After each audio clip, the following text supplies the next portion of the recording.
Don't you know that not listening to the Shenmue AM2 podcast is way uncool?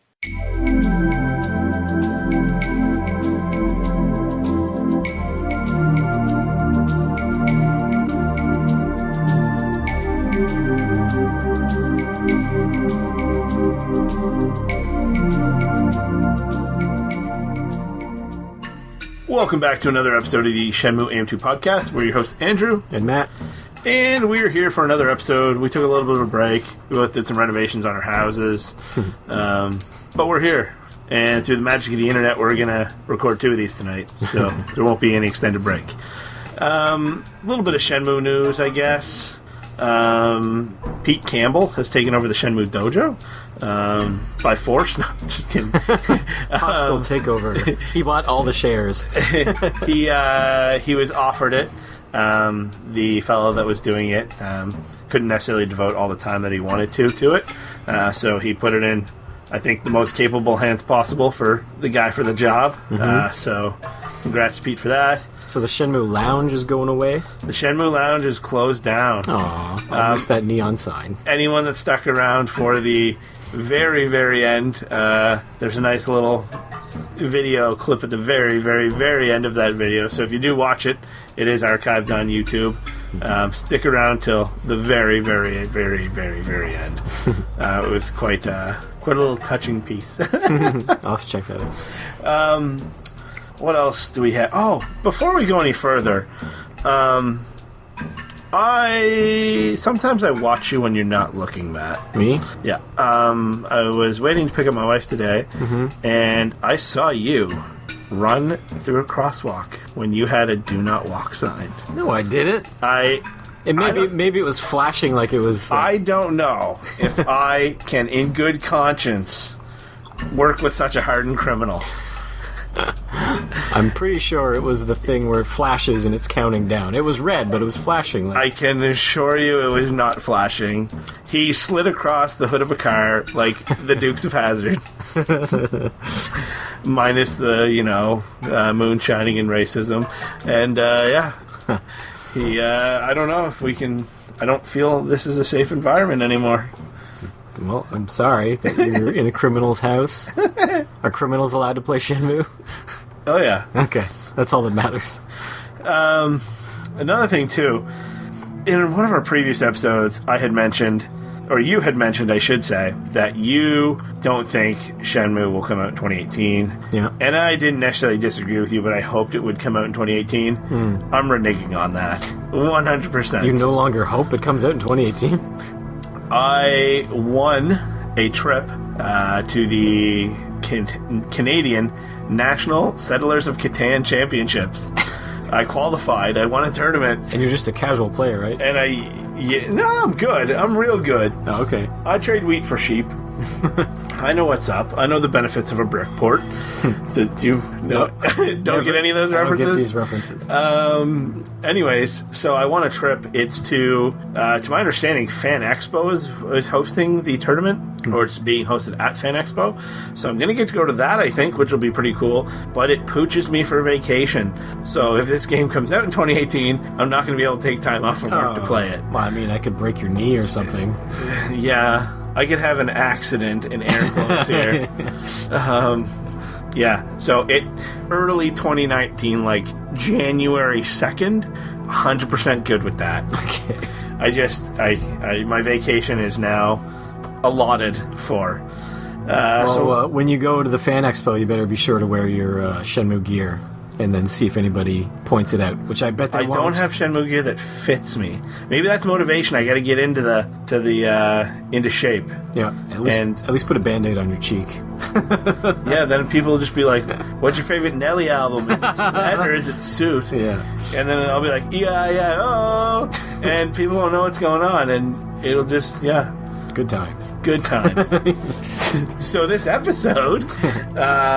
Matt and I are going to do our Dirty Dozen Top 12 Games of All Time. We both really like Shenmue, and Shenmue 1 and 2 is in both of our lists. I'm assuming it's in yours? Yeah. But it's where is it in the list? It's interesting. I don't know Matt's. Matt doesn't know mine. All we decided was we were going to do a top 10, but I figured probably it would be in both games would be in our top 10. So we decided to do a top 12. So then if it isn't necessarily number 1, we get to do 10 other games each. And we're not saying these are the best games of all time. You might not agree with our list. I probably won't agree with Matt's. You won't agree with mine. You know, a week from now I might not agree with my own. But that is what we're here to do today.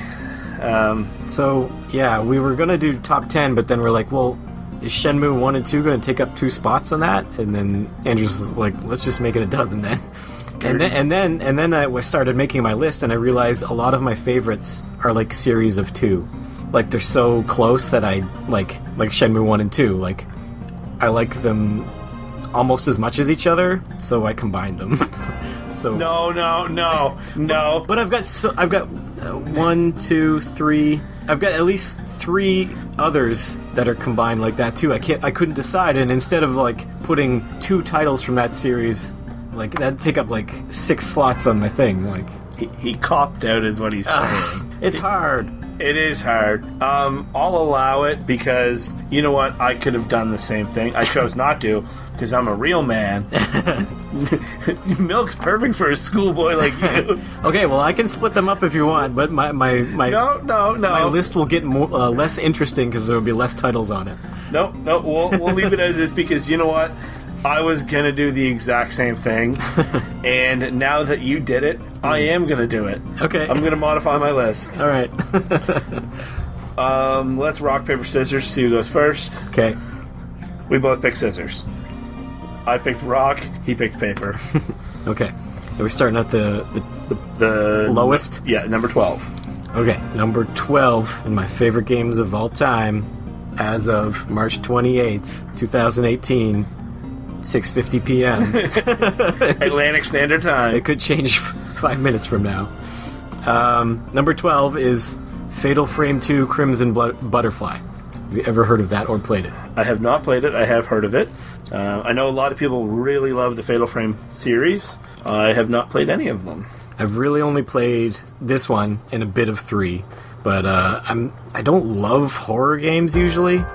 I can play them.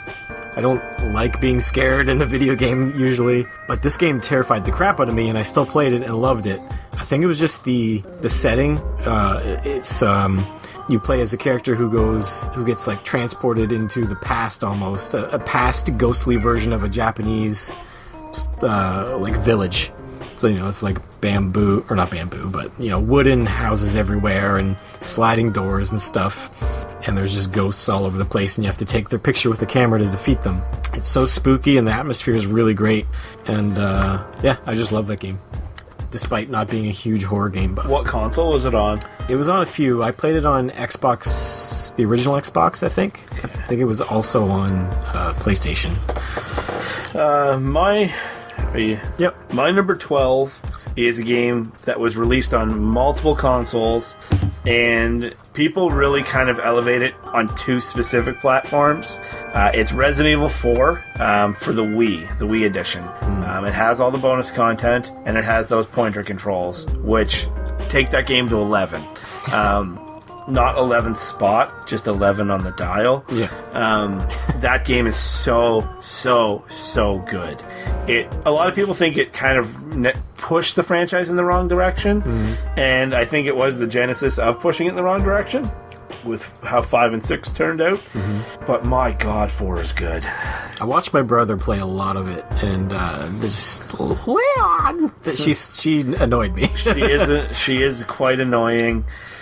But the village scene at the start, playing the mercenaries mode, the Ada Wong side stories. Plus, it's got QTEs. It does have QTEs. What are you buying? Oh, yeah, that guy. Stranger. It deserves points just for that guy. Points for that guy. The other version that people really like is the PC version, because I think you can point and click or something. It's been out on everything, but the Wii is the way to play it. You can play it on your Wii U. Just all around fantastic game. I think my favorite Resident Evil game is Code Veronica. There's none of them on my list, but I liked Code Veronica. Code Veronica is probably my other favorite. I really like 2. I've played through all of them except for 6. Yeah. And I haven't played 7 yet either. I have both of them. What's next on yours? Number 11 is a combined spot. I couldn't decide. I didn't want this series to take up 2 spots on my list, and these games are so similar to me that I just wanted to combine them. So Mass Effect 2 and 3. Have you played those at all? I have not played any of them. My goodness. I have 1 or 2 of them. I have one on the Wii U, I think, whichever one that one was. 3, yeah. I haven't played it. It's a very good RPG. I love RPGs. I love being able to create my character and make decisions, especially when there's like good and evil decisions. Evil all the way. That's why he jaywalks people. Yep. It's like a completely new sci-fi Star Wars-esque universe, and yeah, you don't get many like thought out world building series like that often. No, that stick around and have a lot of deep history. Correct me if I'm wrong. This had a scenario where you could kind of keep going with your save file. Yeah. 1, 2, and 3. You always played Commander Shepard, so it made good on the Shenmue dream. Now you said Mass Effect just 2 and 3. 2 and 3 because they really upped the graphics and the gameplay. They're just better games, more tight. The story in 1 is really good, but the game is pretty janky. The only thing that's bad about 3 is the ending. Besides that, I think I like 3 better than 2. Oh. Shut up, phone. Your turn. Mine is, and I guess I'll combine them because we're doing that. We're doing that. Super Smash Bros. For the Wii U. And 3DS? And 3DS version as well. I went to a midnight launch to get these. I have the Super Smash Bros. Title belt that you get at launch. I got the edition that came with the controller and the... I get the GameCube adapter. I have 2 of them, so I can play 8-player Smash if I want, with everyone on GameCube controllers. I have almost all of the Smash Bros. Series amiibo, other than Meta Knight. If anyone has Meta Knight sealed in the Canadian package, let me know. I will buy it. I love this game. The downloadable content that they added was fantastic. They put the pirate ship back in it from Wind Waker. I love this game. Did you feel it's starting to get away from its roots too much, away from Nintendo too much with Ryu and Bayonetta and Cloud? And I really liked it when it was just Nintendo characters and Sonic. Sonic has to be there, but I don't love all these guest characters to an extent. But I think what they're doing with the guest characters is nice because they're optional, right? You don't have to have them. I guess. Yeah, Sonic has to be there, 100%. I love that they have different versions of Link. I love that for the most part they bring most of the characters back. They have cut a few throughout the years. Ice Climbers will be back in the next one. Yeah, I think they were only cut because of the 3DS version. Yes. I think that the variety of levels is great. The variety of characters and how they play is great. Do you play with items on or off? I play with items on. Yay, that's the way to do it. It's a party game, people. It's not a fighting game. I take some of the items off. Some of them are just annoying. Some of them are annoying, but for the most part, almost all the items are on.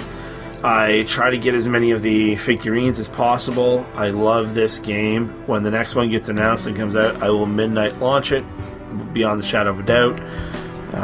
And the 3DS version is great. I was one of the lucky few people that got the good demo version of it early. I was hooked.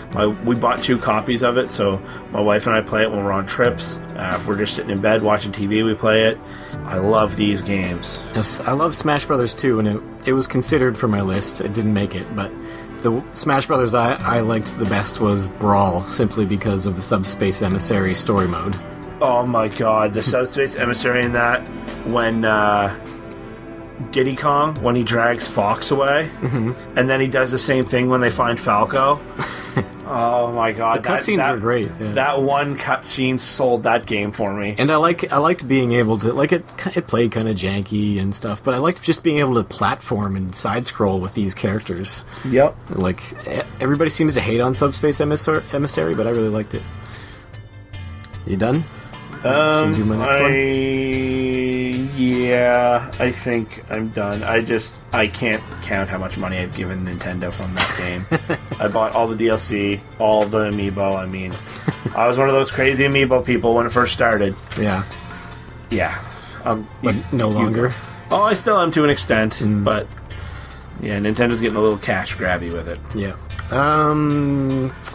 My number 10 is Dragon Ball Z Budokai Tenkaichi 3, also known as Sparking Neo 3, I think, in Japan.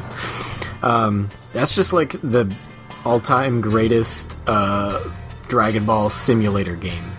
Most people prefer the one-on-one fighting games for Dragon Ball, but that's not how they fight in that show, so I want one that's full roaming, full 3D movement. And this one was the best for that. It had so many characters. It had like 150 characters or something. And that's PS2, is it? It was on PS2 and it also came to Wii, the original Wii. That's really up there in price too, isn't it? I had it and then I gave it to somebody or sold it to... I sold it to somebody, but because I didn't have a Wii anymore. But yeah, it's just ultimate Dragon Ball wish fulfillment. You just so many what if matches and stuff, and it's great. Let's back up. It's one of your favorite games of all time, but you sold it? I didn't have my Wii anymore. I didn't want to keep my Wii for one game. Oh, it's foolish, man. I never used my Wii. It's a Wii. I still have mine hooked up. I was one of the people that was on there the last day buying games. It shut down at 5 o'clock p.m. Atlantic Standard Time, and I bought games that morning. I bought stuff that you can't get anymore. I got the Bomberman game, because you can play 8 players on it. Mm-hmm. You can do 3 or 4 GameCube controllers, 4 Wii remotes. I already had Castlevania, or Contra Rebirth. I bought Castlevania Rebirth, and I bought Blaster Master Overdrive. Mm. And I should have bought Rondo of Blood. I don't know why I didn't. I got it on my Vita. Alright, what's your next one? My next one is Mario Kart 8 for the Nintendo Wii. Now, there is a superior version of this now, I guess, on the Switch. I have played it multiple times. My buddy Jason has it. They put something very interesting in it. I was playing it, and I was on the Yoshi course, and the part with the planters where there's chicane turns, using a Formula 1 reference there, and I tried to take a shortcut, and it wouldn't let me. Why? Because there's an auto control for kids on it, so it won't let you get too far off the course. Boo. But you can turn that off. Yeah. So the Switch version, I guess, would be the better one, and... Well, it restored the battle mode, right? It has a battle mode in it. The courses are too big in the battle mode. There's one Super Nintendo-esque one where it's kind of block sectioned off into quadrants. That one I think is my favorite. But this game, it went beyond Mario. It has Zelda Link in it. I didn't like that. Again, keep it just Mario, and just like keep Smash Brothers just Nintendo. I'm like, God, Link does not fit in Mario Kart. He fits in it great. No, he doesn't. When you do your little trick, he's like, hi, yeah, hi. It's fantastic. Just spike the mic there for anyone listening. It's a great game. The racing is solid. It doesn't have ridiculous rubber banding like the Wii version did. The Wii version, I've only played the Wii version a few times. I really went from Double Dash right into the Mario Kart 8.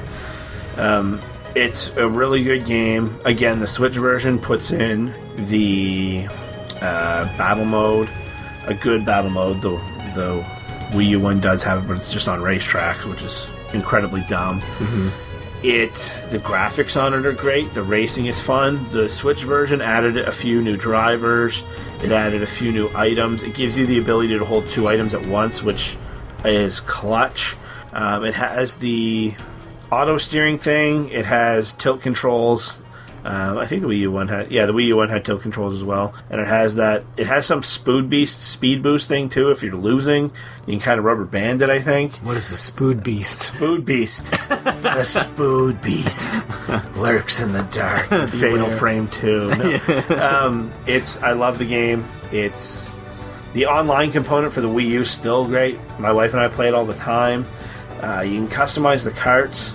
I just learned we're recording this on a Wednesday. I learned on Saturday that getting the coins in that game gives you speed. It gives you a little speed boost, but it also maximizes your speed for the rest of the race.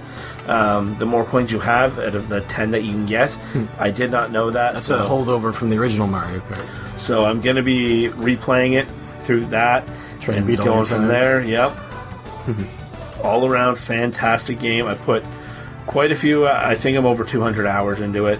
Did you hear that story about the kid whose dad left him a ghost?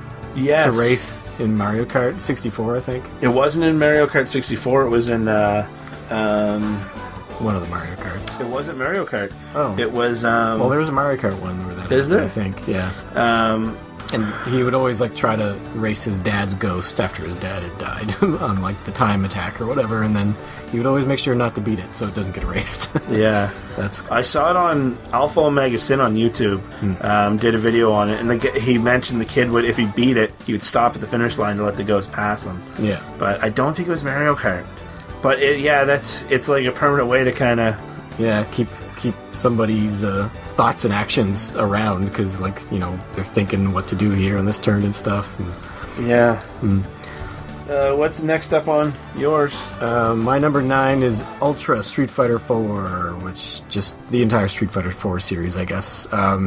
I played many Street Fighter games over the years, and I love all of them, but that's probably the one I spent the most time on. It's probably the game I spent the most time on out of any game. I'd say I'm 2,000 hours in Street Fighter 4. Can I interrupt for a second? Yeah. You said you love all of them? Yeah. What about Street Fighter the movie, the game? I never actually played it. I haven't played it either. Apparently the Sega CD version of that isn't half bad. Do you have any Sega CD games on your list? No, I never had a Sega CD. Oh. Interesting. Foreshadowing, maybe. Just Street Fighter 4, solid Street Fighter game.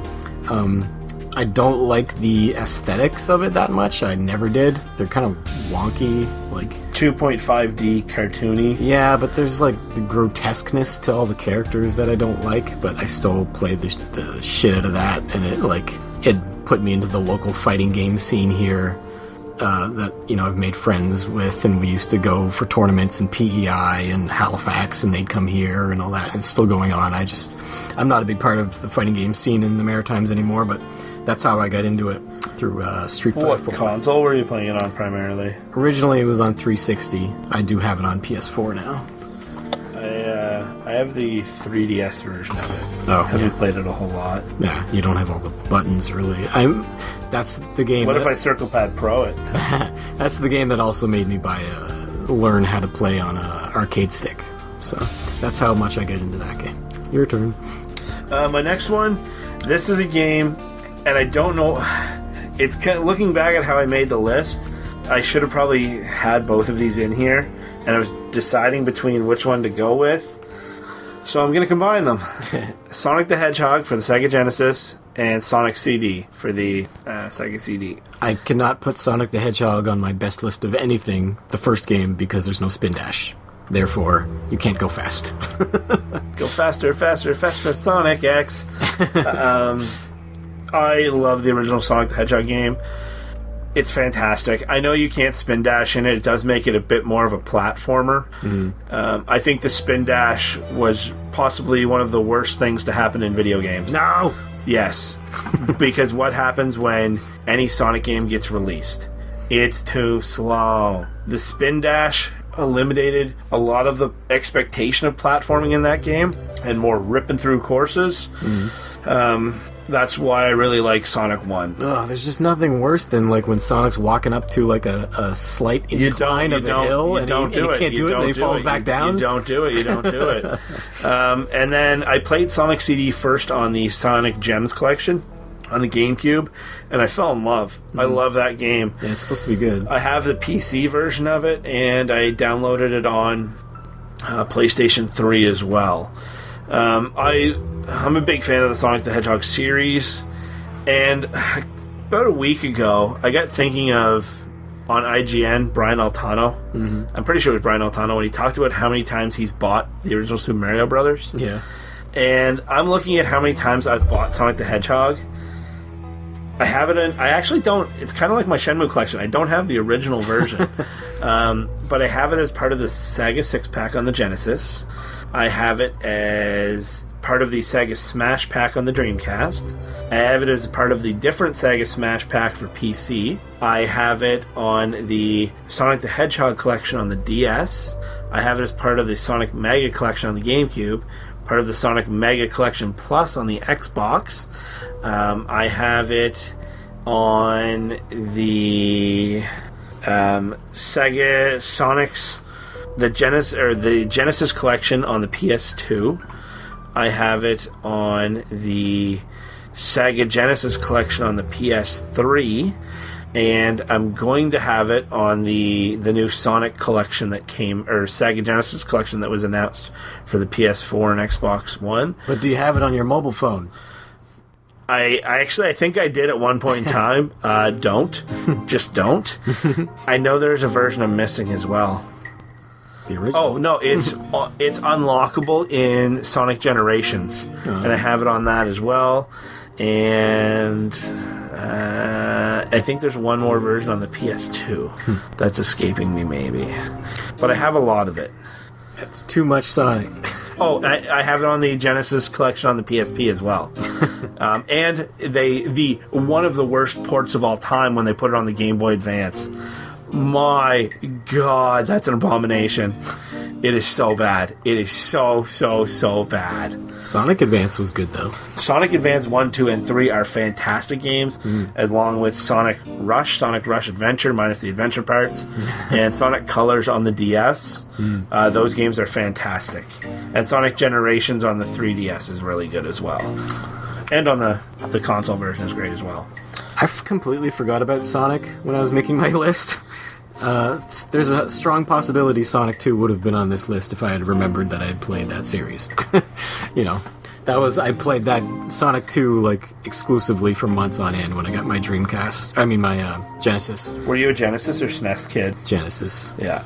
It does what Nintendo. Exactly. My number 8 is Super Mario Kart 64.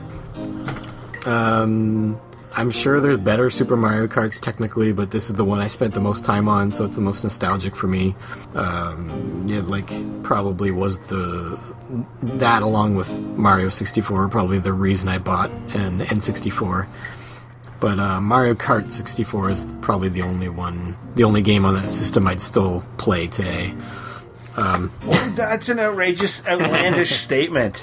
I mean, I've played them to death, right? Like, I don't really have a need to go back and play Mario 64 again. That statement legitimately makes me mad. And you'll understand when you see. You never get your fill of a game. Yeah, I did. Sonic the Hedgehog on the Game Boy Advance.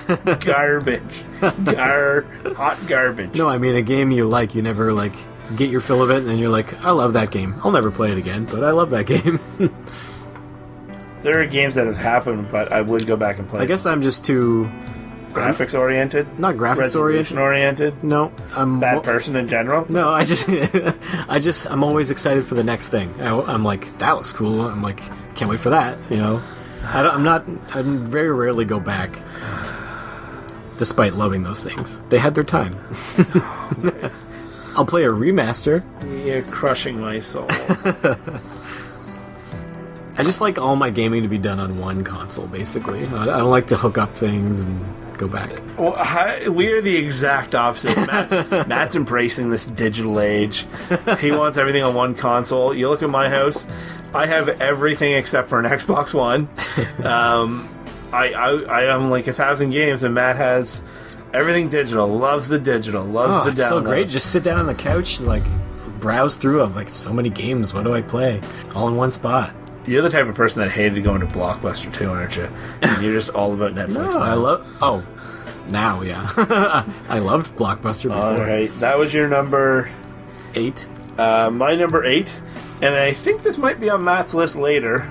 Jet Ride Radio. Boop-de-doop-boop. It's not on my list. Oh, I hate you. I love that game. Oh my god, we're not both going to survive this episode. I love that game, but when I played it again recently on PS3 and on Vita, I was like, God damn, these controls are bad. and I think they improved the controls on that. They did. Yeah, it can get frustrating, but my god, I love that game. I love the style and the aesthetic and everything else besides the controls, which is actually integral to playing the game. God. I love the game. I saw the look of it, and I didn't have a clue what it was. I just knew there was this game called Jet Grind Radio, and I was like, those are 3 cool words together. I knew it was cel-shaded and looked badass. And then I saw it at a Microplay, when Microplay was in Brunswick Square here in St. John, New Brunswick. Yeah. And I bought it, and I was so excited, and I took the bus home, and I played it, and I'm like, what in the world is this? And then I played it more and more and more, and like this was the age before, Let's Plays and stuff, and I unlocked most of the stuff in that game, like the time trials and stuff, or not time trials, but like doing it at jet speed, or like whatever speeds there were. I practiced, and I really, really dug that game, and I want more of it. Jet Set Radio Future was good. The one thing I loved about Future over the original is that they removed time limits. I hate time limits in any game. It ruins my ability to enjoy something knowing that it's a countdown, and they're gonna force stop me when they want to force stop me, not when I'm done playing. That's part of it. Makes it frantic. It's supposed to make you feel things, Matt. Yeah, and it got re-released on the PS3 and Vita, which was, when that happened, everyone was like, oh, Shenmue's got to be next. And we're another whole console generation now. And well, maybe if more of you folks out there had bought that remaster, we'd have Shenmue by now, because it sold like shit. These kids don't even know what the Jet Grind Radio is. What about Jet Set Radio? Yeah. I haven't played the Game Boy Advance port. I want to find it somewhere. It's getting pretty expensive. Isn't that like a top-down one? Yeah, it's top-down isometric, but I think it may have been based off the Game Boy Advance, like Tony Hawk games or something. It's like very similar. Yeah, visually it had the same kind of feel to it, I guess. Isometric, maybe, or something. I guess. Yeah, if you haven't played Jet Grind Radio or Jet Set Radio, depending on what part of the world you're in, do yourself a favor and get it. You won't be disappointed. And again, it's available on Vita and PS3 as well. But be a man or woman and get the Dreamcast version. Be an adult. Boop doo doo boop. What's your 7? 7 is there's lots of games in this series that I love, but I had to go with 2 and 3, and that's Mega Man 2 and 3. These are the oldest games on my list. Like, I played tons of games in the NES and the Super NES and Genesis era, but not many of them made my list. It's just, I played them a lot. Yeah, I enjoyed them, but I didn't have disposable income at that time, so I bought like one game a month, or not even that, a few games a year, and there was no way to like look them up beforehand. So what I had, I tried to enjoy. Sometimes it was easy to enjoy, sometimes it wasn't, but they weren't the best games of all time, despite me having great memories of them.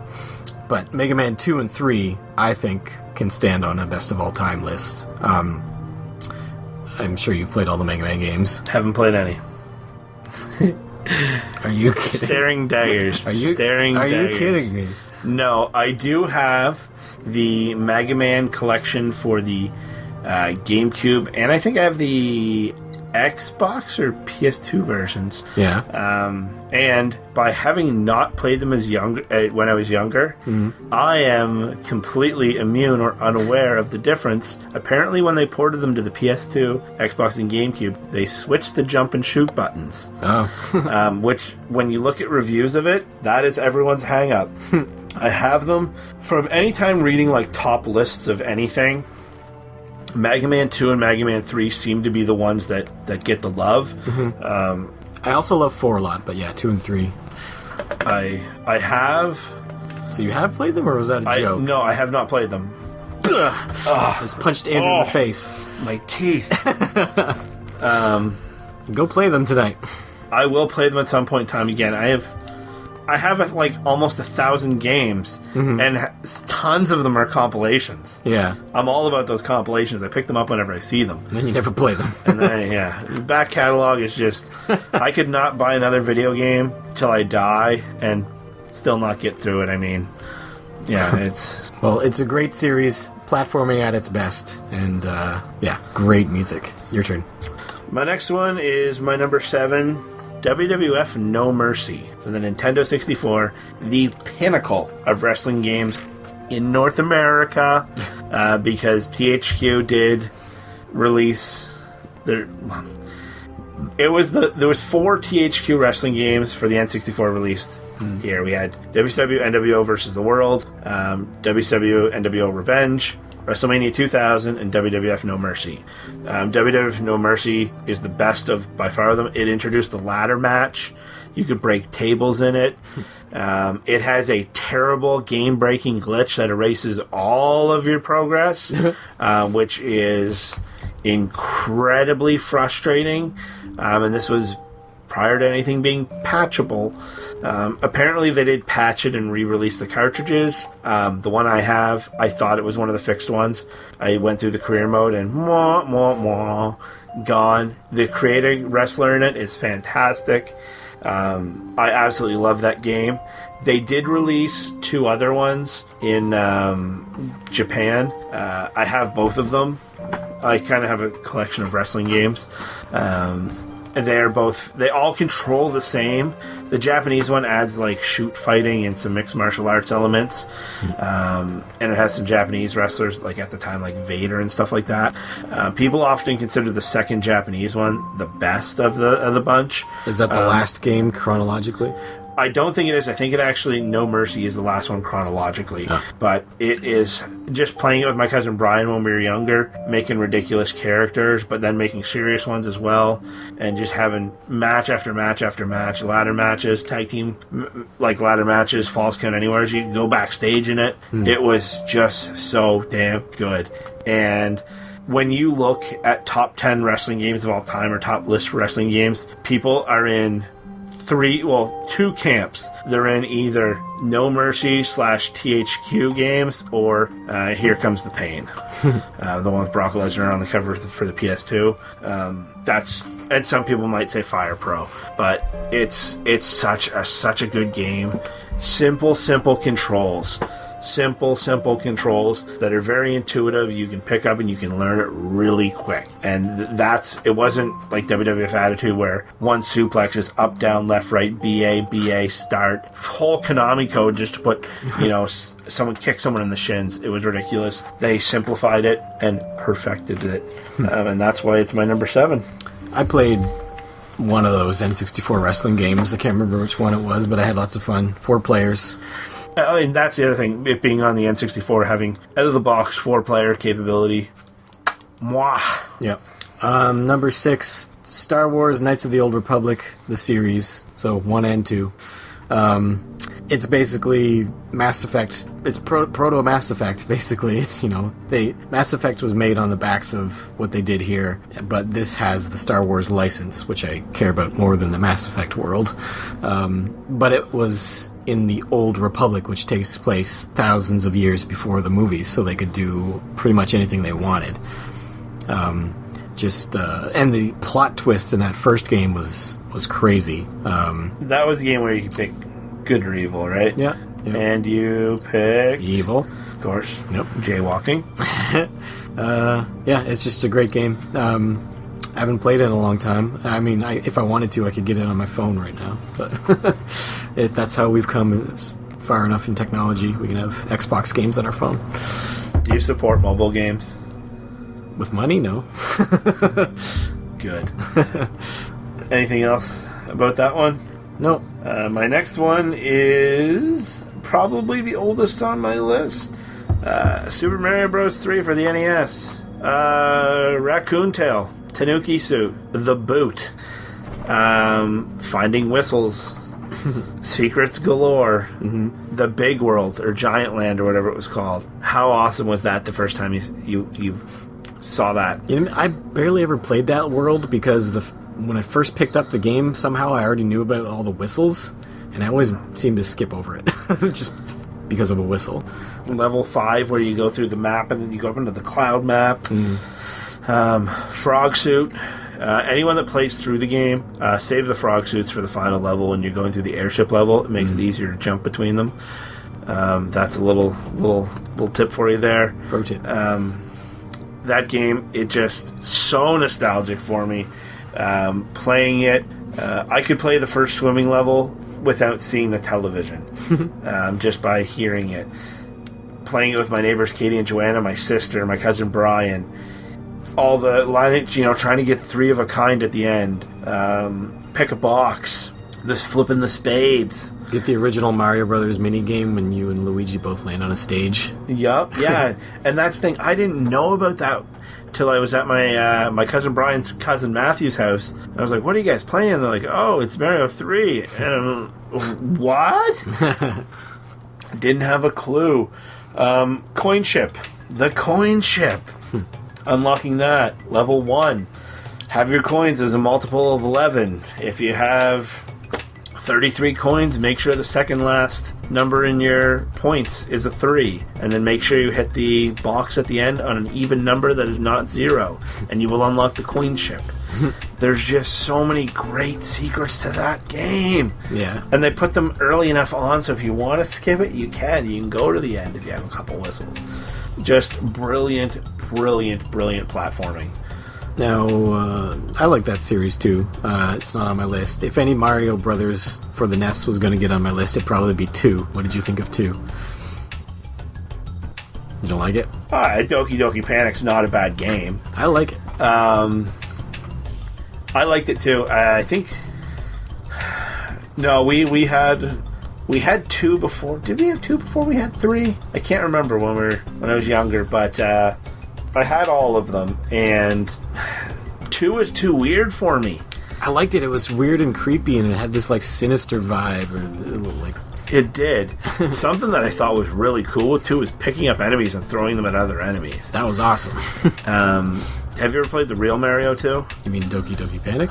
No. Oh, the Japanese Lost Levels? Yeah, I have Super Mario All-Stars. Yeah. But have you ever played it not the All-Stars version? Oh, no. I have it downloaded on my Wii, and that game is hard. That's why we didn't get it. And they thought these stupid North American kids would be like, I can't beat it.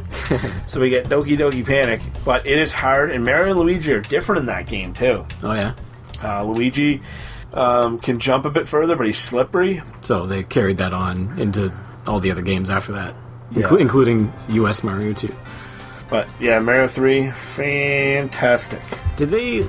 So I know some stuff has carried on from Mario 2, like Shy Guys. Has Wart ever been in anything else? I don't think he has. What about the Mouse guy? Mouser? I don't think Mouser has been either. That's a shame. They'd make great Mario Kart characters.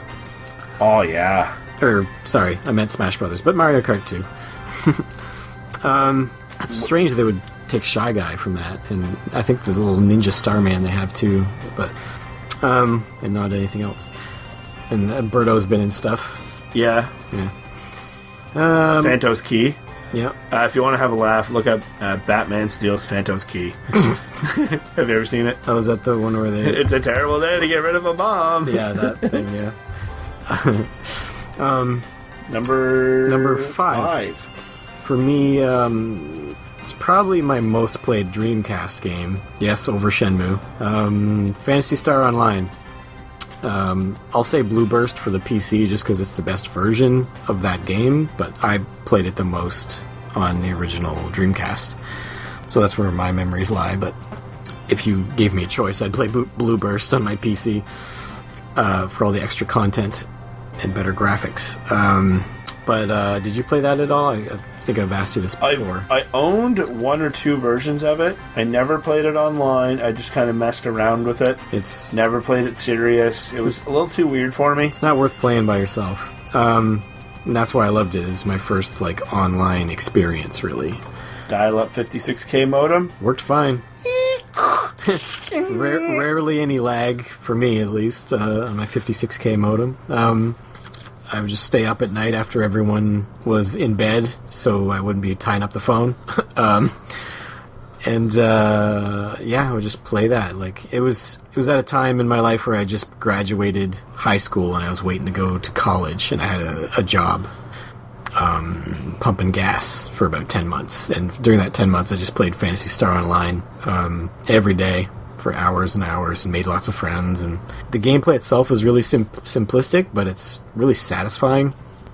And I love the music in that game and the worlds. I never really played any Phantasy Star games proper, like the originals, but Phantasy Star Online, that's the number one game I would want them to, besides Shenmue, if somebody said, you get to remaster one game, Phantasy Star Online would be it on my PS4. Oh, that'd be so great. Your turn. I'll introduce this by saying 2 words. No odd job. GoldenEye for the Nintendo 64, 4-player multiplayer, remote mines in the stack, license to kill pistols facility. It doesn't get better. Slappers only. Oh my god. Doing the paintbrush cheat, picking up the sniper rifle and then hitting the button and not hitting anything else, each paintbrush. The single player mode, I absolutely loved it.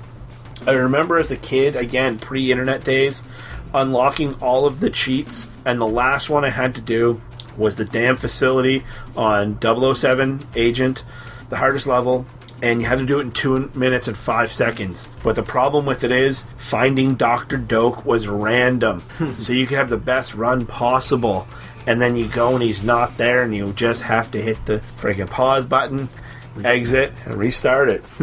Playing that 4 players with my buddies, like back in the day, Eric, Keith, and Mike. Oh my god, it was so good. Playing Eric with my cousin Eric Merzetti. Okay. I played it with my friend Eric Fox a lot. It was such a good game, and there was so many different weapons, rocket launchers, pistols, power weapons, automatics, knives. Then playing it and trying to unlock I did the one for the second time you play through the bunker, and I remember that and just running through and blasting people.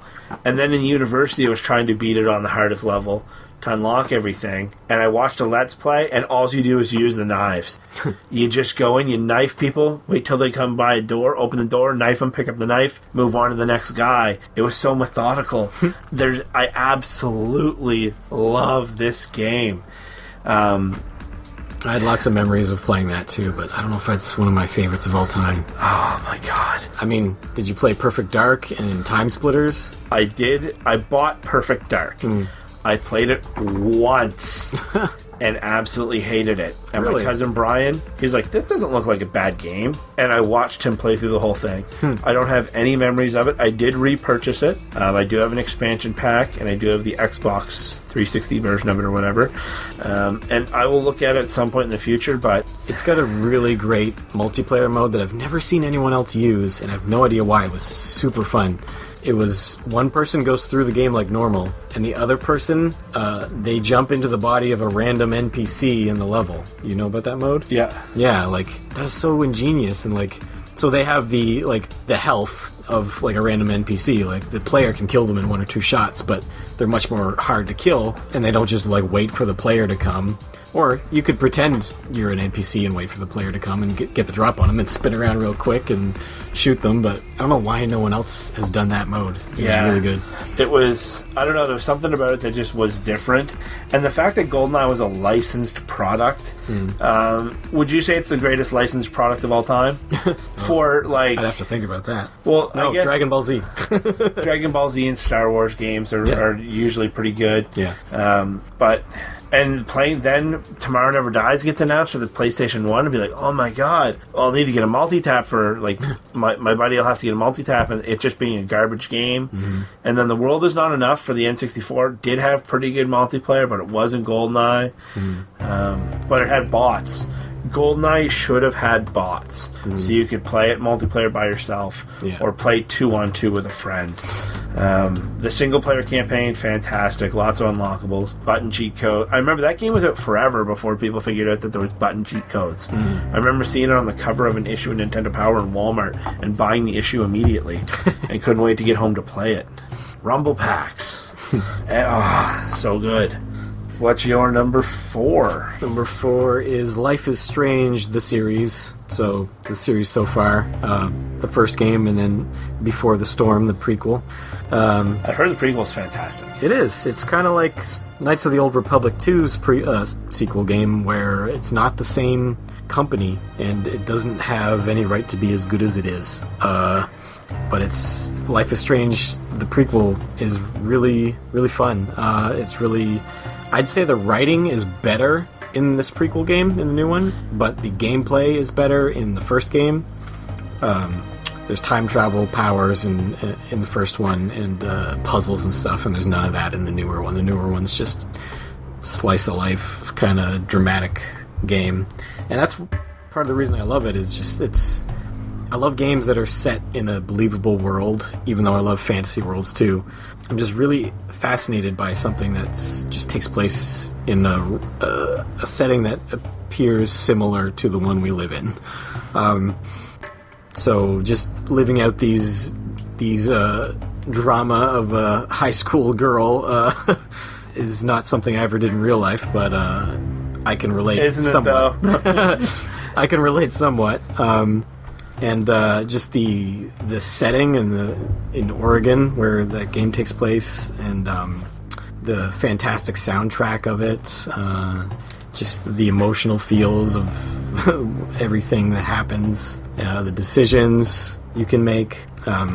It's the first game is like no other decision-making game ever before, because due to the time travel power, you can make a decision, rewind, and then make the other decision and see what the consequences are depending on either one. And somehow, every single decision, even though you can see how each plays out, you still aren't sure somehow which one is better. You're like, that one's, this part's better, but that's still bad. And then over here, this part's good, but that part's bad. What do I go with? But how far can you rewind back?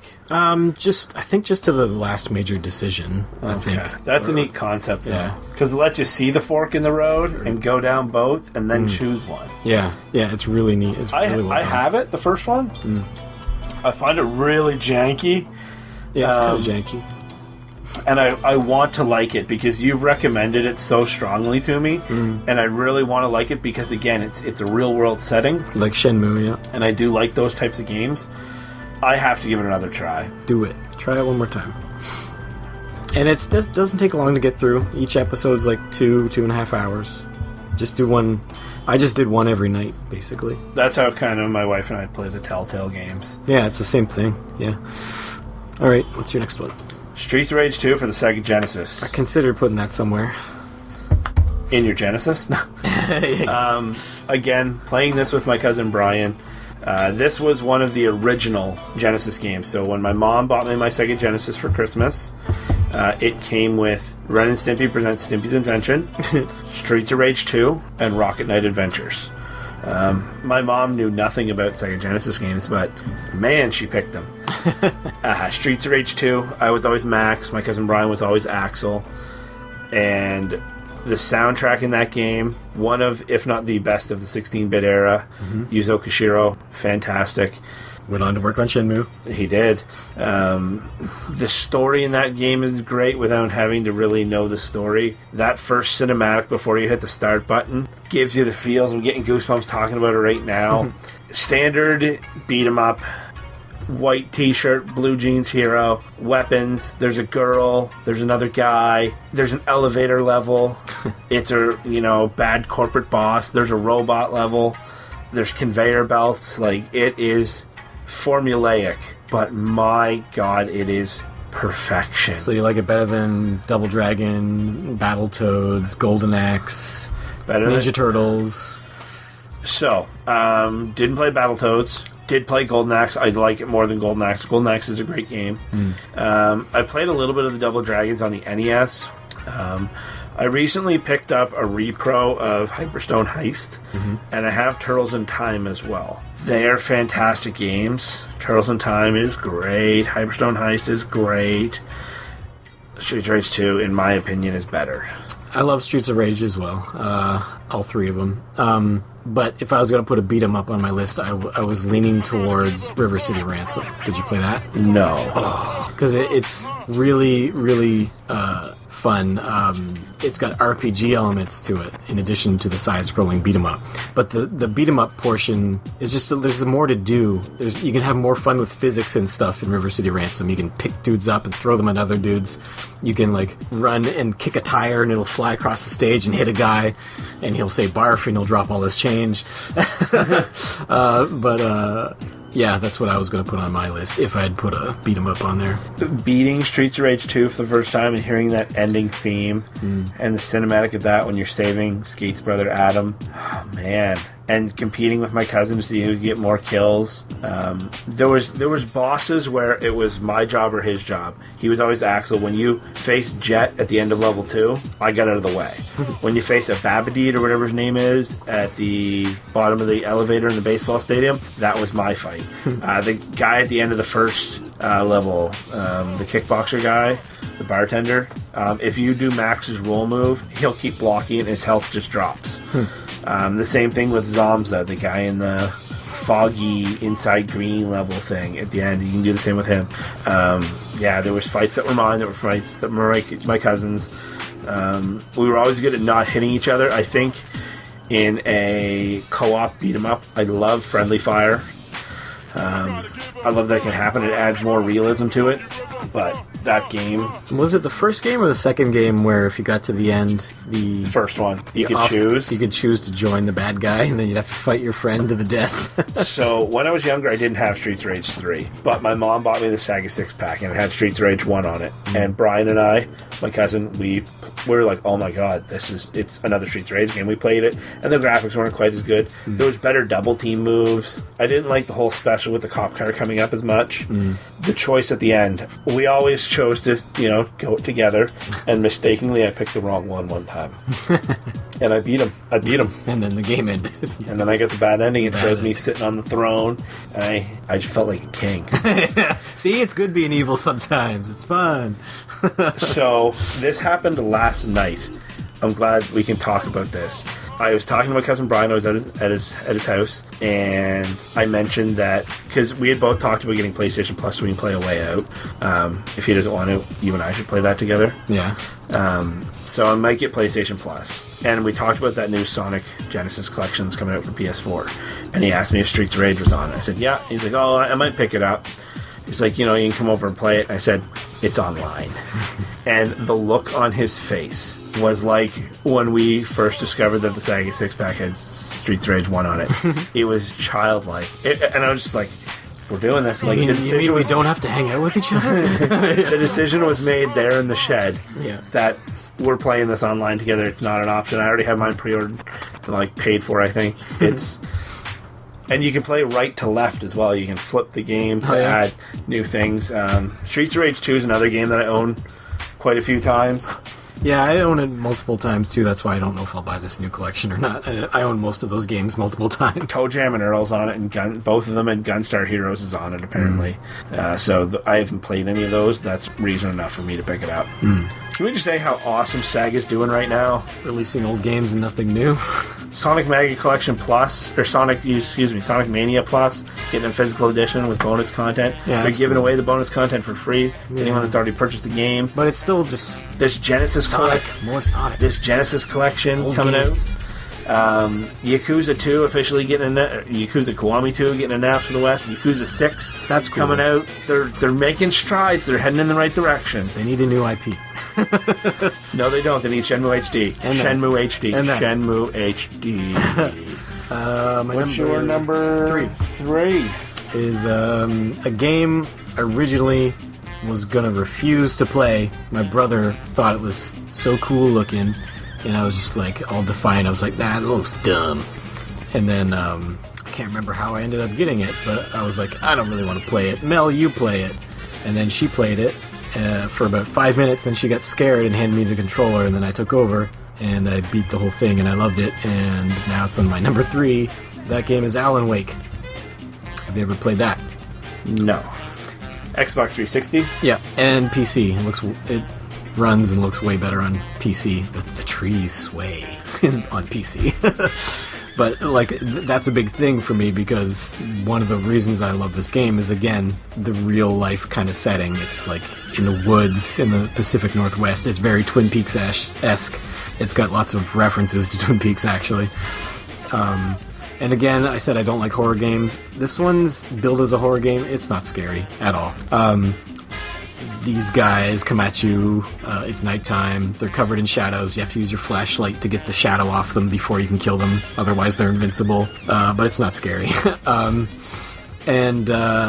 just love the story's pretty good. The character of Alan Wake himself is an asshole, but that's okay. That's the way they wrote him. You don't have to like him. I love the atmosphere in that game. As we get higher in the list, Little Life is Strange, Alan Wake, and my top 2, like, it's all about atmosphere for me. That's what I value most in games. Well, I know what your top 2 have to be, though. Well, remember, Shenmue's combined. Oh, you combined them? Yeah. Right, remember? Because I said... Cop out. I like them so close together that, like, I couldn't differentiate them that much. I do like the first one better. But. All right. Well, my number 3 on my list, instant classic, what a lot of people consider the greatest video game of all time, Ocarina of Time for the Nintendo 64. My God. I played this in my buddy's Eric's house when we were in middle school. I was never a huge Zelda fan back then. I played Link's Awakening quite a bit, but that was my extent. And I bought this game, and the first time I ever beat this game was on Christmas morning. I didn't even get it for Christmas that year. I just had to be playing it, and got all the feels. The story in it is absolutely fantastic, I think. All of the characters in that game matter. Not necessarily like they matter in Shenmue, where they have backstories and stuff, because, there's just a guy hopping around Kakariko Village, the construction workers and stuff. But talking to people, all of the 6 sages, you believe in their story. You wanna help them because they want to help you. You want to banish this evil Ganon character. You want to save the princess. The fact that you could travel time in it, forwards and backwards. Oh my God! Pulling that sword out of the pedestal. Oh man, and getting the feels. I don't know if I have we potentially could do an episode about like times games gave you feelings. Although it wouldn't be really Shenmue related, but that was one of the greatest feelings I've ever had playing a video game. Is pulling that sword out, auto jumping, Z targeting. Oh man, collecting the Skulltulas, getting the 4th jar in the field, shooting the pose. Just fantastic racing. The guy that steals the ranch, what's his name? Racing him to save the ranch and get it back. Just fantastic. Fishing was fun in it. I loved it. Yeah, I played it a lot too, but not on my list for some reason. I don't know, I don't have a lot of good memories of... I mean, I do have good memories, but I don't want to go back to any of these N64 games, like, except for Mario Kart 64. Like, I don't know why. Star Fox 64 is one of my most played games of all time. I loved it at the time. I still love it. I have no need to play it again. I don't know. Star Fox 64 gets honorable mention. Yeah. So your next game, is it Shenmue? No. Okay. Shenmue got the top spot. So, spoilers. Well, I'll just say it now. Number 1 is Shenmue. Number 2, what you were just saying about a game giving you the feels. This game gave me the most genuine feels I ever got playing a game. And that game is Persona 4 Golden. I never played a Persona game before that. I've tried playing some since, and none of them have caught me as much as this one did. I don't know why, but this game takes place in a small Japanese village, modern day. You're a big city boy coming to live in the country. The characters are great. It gave me the feels. I would play this game every night on my Vita in bed before falling asleep, and I just felt really close to these characters, and a game had never made me, like, laugh really, like, when I was supposed to laugh, like a genuine laugh, not like a stupid poo-poo joke laugh. You know, it's like the characters did something endearing, and they were all reacting, and it wasn't necessarily funny for them, but for me it was funny. It was supposed to be funny for me, and I felt the way they wanted me to feel, and I actually shed tears at some points. Like, it made me sad where I was supposed to be sad, and not much media ever does that for me.